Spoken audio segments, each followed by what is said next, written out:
মনোমুগ্ধকর সৌন্দর্য। হারিয়ে যাওয়ার জন্য কোনো জায়গার প্রয়োজন নেই যদি মেরিন ড্রাইভের মতো রোড থাকে। বর্তমান কক্সবাজারে ঘুরতে যাওয়া পর্যটকদের কাছে একটি বাড়তি আকর্ষণ হচ্ছে মেরিন ড্রাইভ রোড। দেশের অন্যতম প্রধান পর্যটন জেলা কক্সবাজারের সবচেয়ে বড় আকর্ষণ বিস্তীর্ণ সাগর সৈকত আর পাহাড়। প্রকৃতির এই অপরূপ সৌন্দর্য উপভোগ করতে দেশ বিদেশ থেকে ছুটে আসেন পর্যটকরা। এর সঙ্গে বাড়তি আকর্ষণ হিসেবে যুক্ত হয়েছে Cox's Bazar Teknaf marine drive road. এই সড়ক ধরে সাগরের তীর ঘেঁষে ছুটে যাওয়া যায় সুদূর টেকনাফ পর্যন্ত। আর মাঝে মাঝে তো ঝাউবন আছেই। পুরোটা রাস্তা খুব সুন্দর করে সাগর দেখা যায়।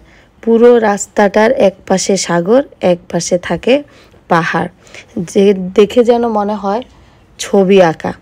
আর এত সুন্দর করে সাজানো গোছানো একটা রাস্তা, বাংলাদেশের সবচেয়ে সুন্দর রাস্তা হচ্ছে এটি। যারা কক্সবাজারে ঘুরতে যান বর্তমানে এটিই হচ্ছে মেইন আকর্ষণ। এই রোডে গেলে সবাই খুব সুন্দর করে পাহাড় এবং সমুদ্রের সৌন্দর্য একসাথে উপভোগ করতে পারে। সেখানকার পাহাড়গুলো দেখতে যেমন সুন্দর সেরকম মনোমুগ্ধকর। এই রাস্তায় যারা ঘুরতে যায় না, কক্সবাজার ঘুরতে গিয়ে তারা আসলে কক্সবাজারের বাংলাদেশের সৌন্দর্যের অনেকখানি দেখে না। আর এই রাস্তা ধরেই চলতে চলতে পৌঁছে যায় সবাই টেকনাফ। আর টেকনাফে যেতে না যেতেই এই জায়গাটা চলে আসে যেখানে সব নৌকা একসাথে বাঁধা থাকে। এই জায়গাটা এত বেশি সুন্দর, যারা খালি চোখে দেখবে না তারা বুঝতে পারবে না। বাংলাদেশের আসলে আনাচে কানাচে এত সৌন্দর্য লুকিয়ে আছে।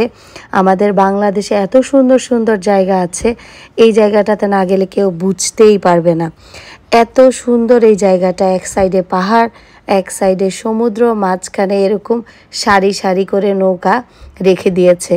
এক একটার থেকে এক একটার কালার অনেক বেশি সুন্দর। এত সুন্দর রাস্তা দেখে সবারই মন ভালো হয়ে যাবে। যারা কক্সবাজারে ঘুরতে যাবে এখানে মাস্ট যেতে হবে।